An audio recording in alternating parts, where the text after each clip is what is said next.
नमस्कार, दृष्टि आईएएस के इन न्यूज प्रोग्राम में आपका स्वागत है। आज हम केंद्रीय बजट 2022-23 के कॉन्टेक्स्ट में चर्चा करेंगे। सबसे पहले देख लेते हैं चर्चा के महत्वपूर्ण बिंदु कौन कौन से होंगे। सबसे पहली खबर के तौर पर देखेंगे क्या है न्यूज। उसके बाद बात करेंगे केंद्रीय बजट 2022-23 के बारे में, इससे संबंधित जो प्रभाव सामने आ सकते हैं उस पर चर्चा करेंगे। इसके बाद इस बजट के कॉन्टेक्स्ट में क्या कुछ चैलेंजेज यानी चुनौतियां उभर कर सामने आ सकती हैं उस पर बात करेंगे। तत्पश्चात हम आगे की राह पर चर्चा करेंगे और इस पूरी चर्चा के आधार पर जो सवाल बन सकता है उस पर बात करेंगे। चूँकि यह टॉपिक जीएस के पेपर 3 से जुड़ा हुआ है, इसलिए हम इसे पेपर 3 के अंतर्गत रखते हुए सरकारी बजट के अंतर्गत इसे देखने की कोशिश करेंगे। तो आइए सबसे पहले देखते हैं न्यूज क्या है। Union budget 2022 live updates, PM गति शक्ति 7 engines of development says Nirmala Sitharaman, जो कि अभी वित्त मंत्री के तौर पर कार्य कर रही हैं। इन्होंने ये बातें कही हैं। आगे इसमें क्या कुछ और खबरें कही गई हैं इस पर बात करते हैं। केंद्रीय वित्त मंत्री श्रीमती निर्मला सीतारमन जी ने आज संसद में केंद्रीय बजट 2022-23 पेश किया। यह बजट ऐसे समय में पेश किया गया है जब भारत कोविड-19 की तीसरी लहर से उबर रहा है और देश में सैकड़ों युवा लगातार बेरोजगारी का विरोध कर रहे हैं। गौरतलब है कि बजट से एक दिन पहले यानी कल संसद में आर्थिक सर्वेक्षण यानी इकोनॉमिक सर्वे पेश किया गया था। इसमें सरकार के लिए राजकोषीय उपलब्धता, महामारी के बाद की रिकवरी, मुद्रास्फीति यानी इन्फ्लेशन, ऊर्जा की कीमतों और वैश्विक अनिश्चितताओं सहित कई पहलुओं का विश्लेषण किया गया है। केंद्रीय बजट 2022-23 पर आगे क्या बात कही गई है उस पर चर्चा करते हैं। वित्त मंत्री जी ने कहा है कि अर्थव्यवस्था की तेज वापसी और रिकवरी हमारे देश के मजबूत लचीलेपन को दर्शाती है। बजट के प्रमुख बिंदु को हम क्षेत्रवार तरीके से जानने की कोशिश करेंगे। सबसे पहले बात करते हैं एग्रीकल्चर यानी कृषि के संदर्भ में केंद्रीय बजट में क्या कुछ खास है। सरकार एमएसपी यानी मिनिमम सपोर्ट प्राइस संचालन के तहत गेहूं और धान की खरीद के लिए 2.37 लाख करोड़ रुपए का भुगतान करेगी। 2022-23 को बाजरा यानी मिलेट्स के अंतर्राष्ट्रीय वर्ष के रूप में घोषित किया गया है। आगे और क्या कहा गया है। रेलवे कुछ महत्वपूर्ण कार्य करेगा जिसके तहत वह छोटे किसानों और एमएसएमई यानी micro small and medium enterprises के लिए नए उत्पाद विकसित करेगा।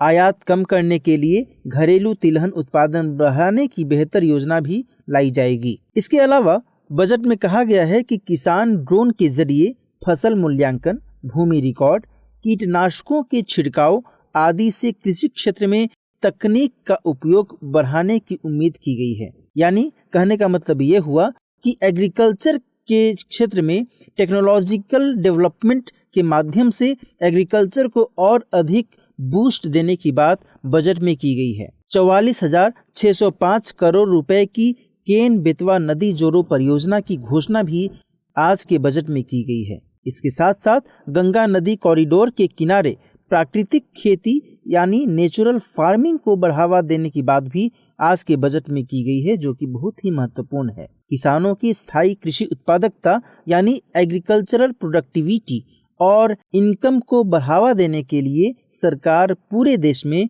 रसायन मुक्त प्राकृतिक खेती को बढ़ावा देगी। कृषि और ग्रामीण उद्यमों से जुड़े हुए स्टार्टअप्स को वित्त पोषित करने के लिए नाबार्ड के माध्यम से सह निवेश मॉडल के तहत एक फंड की सुविधा भी दी जाएगी। मंत्रालयों द्वारा खरीद के लिए पूरी तरह से पेपरलेस ई बिल प्रणाली शुरू की जाएगी और इसके अलावा कृषि वानिकी यानी एग्री फॉरेस्ट्री को अपनाने के लिए किसानों को वित्तीय सहायता भी प्रदान की जाएगी। आगे बात करते हैं वित्त के कॉन्टेक्स्ट में क्या कुछ बातें कही गई हैं। छोटे और मध्यम आकार के व्यवसायों के लिए आपातकालीन क्रेडिट लाइन गारंटी योजना को मार्च 2023 तक बढ़ाया जाएगा। ऊर्जा संक्रमण और जलवायु कार्रवाई सरकार की प्रमुख प्राथमिकताओं में शामिल होंगी। विशेष आर्थिक क्षेत्र अधिनियम को नए कानून से बदला जाएगा, जो कि आज के बजट में एक महत्वपूर्ण बदलाव के तौर पर देखा जा रहा है। समाधान प्रक्रिया में तेजी लाने के लिए दिवाला संहिता में संशोधन करने की बात भी कही गई है। इसके अलावा कंपनियों को बंद करने की प्रक्रिया को मौजूदा 2 साल से घटाकर 6 महीने करने का लक्ष्य रखा गया है। Long term capital gain surcharge को 15% पर कैप किया जाएगा। आगे बात करते हैं टैक्सेशन यानी कराधान के संदर्भ में बजट में क्या कुछ कहा गया है। पहली बात तो ये है कि कुछ रसायनों पर आयात शुल्क कम किया जाएगा। छोटे और मध्यम आकार के व्यवसायों के लिए स्टील स्क्रैप पर सीमा शुल्क छूट 1 और वर्ष के लिए बढ़ाई जाएगी। स्टेनलेस स्टील, फ्लैट उत्पादों, उच्च स्टील बार पर सीमा शुल्क रद्द किया जाएगा। गैर मिश्रित ईंधन पर अक्टूबर 2022 से 2 रुपये प्रति लीटर का अतिरिक्त शुल्क लगाया जाएगा। आगे चर्चा करते हैं डेफिसिट और एक्सपेंडिचर यानी घाटा और व्यय के संदर्भ में आज के बजट में क्या कुछ खास रहा। वित्त वर्ष 2025-26 तक जीडीपी के 4.5% के फिस्कल डेफिसिट यानी राजकोषीय घाटे का प्रस्ताव किया गया है। 2022-23 में जीडीपी का 6.4% राजकोषीय घाटा रहने का अनुमान लगाया गया है।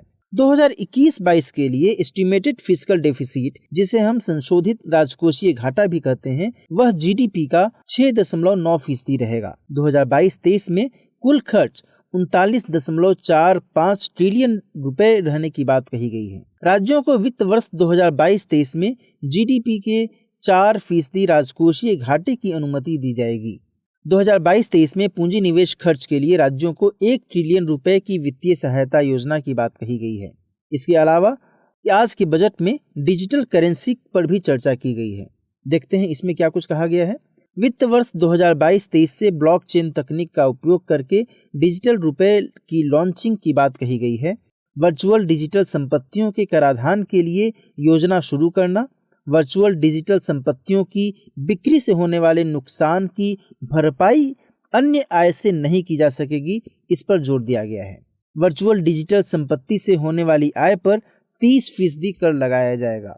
आगे बात करते हैं डिफेंस यानी रक्षा के कॉन्टेक्स्ट में आज के बजट में क्या कहा गया है। रक्षा क्षेत्र में आयात कम करने और आत्मनिर्भरता बढ़ाने के लिए सरकार प्रतिबद्ध है और इसके अलावा रक्षा क्षेत्र के लिए पूंजी का 68% स्थानीय उद्योग के लिए निर्धारित किया जाएगा, जो कि आत्मनिर्भरता की दिशा में एक महत्वपूर्ण कदम माना जा रहा है। अवसंरचना और मैन्युफैक्चरिंग के कॉन्टेक्स्ट में बात करें तो आज के बजट में कहा गया है कि 5G स्पेक्ट्रम की नीलामी 2022 में होगी। डिजिटल इंफ्रास्ट्रक्चर को बढ़ावा देने के लिए डैश स्टैक ई पोर्टल लॉन्च किया जाएगा। साथ साथ एयर इंडिया के स्वामित्व का रणनीतिक हस्तांतरण अब पूरा हो गया है। आज के बजट में इसके संदर्भ में भी बताया गया है। फाइनेंशियल ईयर 2023 में 4 मल्टी मॉडल राष्ट्रीय उद्यान अनुबंध प्रदान किए जाएंगे। एक्सप्रेस वे के लिए पीएम गति शक्ति मास्टर प्लान अगले फाइनेंशियल ईयर में तैयार किया जाएगा। अगले 3 वर्षों में 100 पीएम गति शक्ति टर्मिनल स्थापित किए जाएंगे। पीएम गति शक्ति योजना अर्थव्यवस्था को आगे बढ़ाएगी और युवाओं के लिए अधिक रोजगार और अवसर प्रदान करेगी। आज के बजट में नौकरियों के कॉन्टेक्स्ट में क्या कुछ कहा गया है, इस पर भी एक नजर डाल लेते हैं, जो कि बहुत ही महत्वपूर्ण है। पहली बात तो ये कि आपातकालीन क्रेडिट लाइन गारंटी योजना ECLGS मार्च 2023 तक बढ़ा दी गई है। अगले 5 वर्षों में 60 लाख नौकरियां देने का प्रयास किया जाएगा। कौशल और आजीविका के लिए डिजिटल इकोसिस्टम लॉन्च किया जाएगा। इसका उद्देश्य ऑनलाइन प्रशिक्षण के माध्यम से नागरिकों को कौशल प्रदान करना है। MSME और स्टार्टअप के कॉन्टेक्स्ट में कहा गया है कि 5 वर्षों में MSMEs को रेट करने के लिए 6,000 करोड़ रुपए के कार्यक्रम शुरू किए जाएंगे। उद्यम, ई-श्रम, NCS और असीम पोर्टल जैसे MSME को आपस में जोड़ा जाएगा और उनका दायरा बढ़ाया जाएगा। ड्रोन शक्ति के लिए स्टार्टअप्स को बढ़ावा दिया जाएगा। निवेश आकर्षित करने के लिए मदद के उपाय सुझाने हेतु एक एक्सपर्ट कमेटी का गठन किया जाएगा। स्टार्टअप के लिए मौजूदा कर लाभ, जिनके तहत लगातार 3 वर्षों के लिए करों में छूट की पेशकश की गई थी, उसे 1 और वर्ष तक बढ़ाया जाएगा। आगे बात करते हैं इलेक्ट्रिक व्हीकल्स यानी बिजली के वाहन, विद्युत वाहन के कॉन्टेक्स्ट में आज के बजट में क्या कुछ खास रहा है। आपको पता ही है कि इलेक्ट्रिक व्हीकल्स को लेकर सरकार नई तरीके से कार्रवाइयां कर रही है, नई पॉलिसीज का निर्माण कर रही है। पहली बात तो इसमें यह कही गई है कि ऑटोमोबाइल के लिए EV चार्जिंग स्टेशनों को अनुमति देने के लिए बैटरी स्वैपिंग नीति तैयार की जाएगी। EV पारिस्थितिकी तंत्र की दक्षता में सुधार के मकसद से बैटरी और ऊर्जा के लिए टिकाऊ और नवोन्मेषी व्यवसाय मॉडल बनाने के लिए निजी क्षेत्र को प्रोत्साहित किया जाएगा। आगे चर्चा करते हैं कि जलवायु और नेट जीरो के कॉन्टेक्स्ट में आज के बजट में क्या कुछ महत्वपूर्ण बातें कही गई हैं। ऊर्जा संक्रमण यानी एनर्जी ट्रांजिशन और जलवायु पर कार्रवाई सरकार के लिए प्रमुख प्राथमिकता होगी। जलवायु परिवर्तन के जोखिम दुनिया के लिए सबसे बड़ी बाहरी चुनौती के तौर पर सामने आए हैं।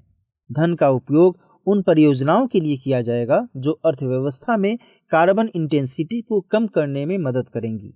वित्त वर्ष 2023 में सरकार के उधार कार्यक्रम के हिस्से के रूप में ग्रीन इंफ्रास्ट्रक्चर को फंड करने के लिए सॉवरेन ग्रीन बॉन्ड लॉन्च किया जाएगा। उच्च दक्षता वाले सौर मॉड्यूल के निर्माण के लिए PLI के तहत 19,500 करोड़ रुपए का अतिरिक्त आवंटन किया गया है।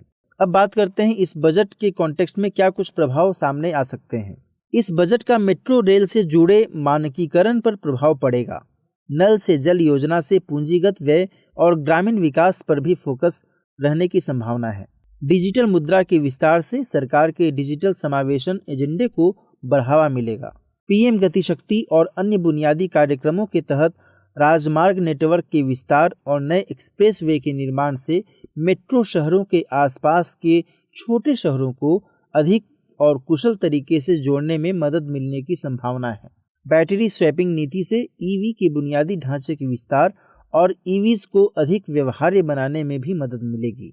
PLI योजना के विस्तार से 2030 तक 280 गीगावाट सौर क्षमता प्राप्त करने के लक्ष्य को प्राप्त करने में मदद मिलेगी। पूंजीगत व्यय में वृद्धि की बात करें तो सरकार का मानना है कि निजी निवेश को समर्थन देने के लिए सार्वजनिक निवेश बढ़ाना आवश्यक होगा, जो बदले में मांग पैदा करेगा।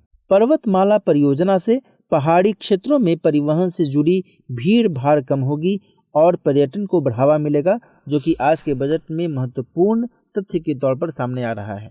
केंद्रीय बैंक की डिजिटल मुद्रा का विकास डिजिटल अर्थव्यवस्था को बढ़ावा देने के लिए किया जाएगा। चुनौतियों की बात करें तो कोविड महामारी के दौरान और इसके बाद आर्थिक गतिविधियों को बढ़ावा देना इसके समक्ष एक महत्वपूर्ण चुनौती है। इसके अलावा रोजगार के अवसर उपलब्ध कराना, कृषि आय को बढ़ावा देना, कच्चे तेल की बढ़ती कीमतें, 5G तकनीक से जुड़े स्पेक्ट्रम की कीमतों का निर्धारण, जलवायु परिवर्तन से जुड़े मुद्दों पर वित्त की उपलब्धता।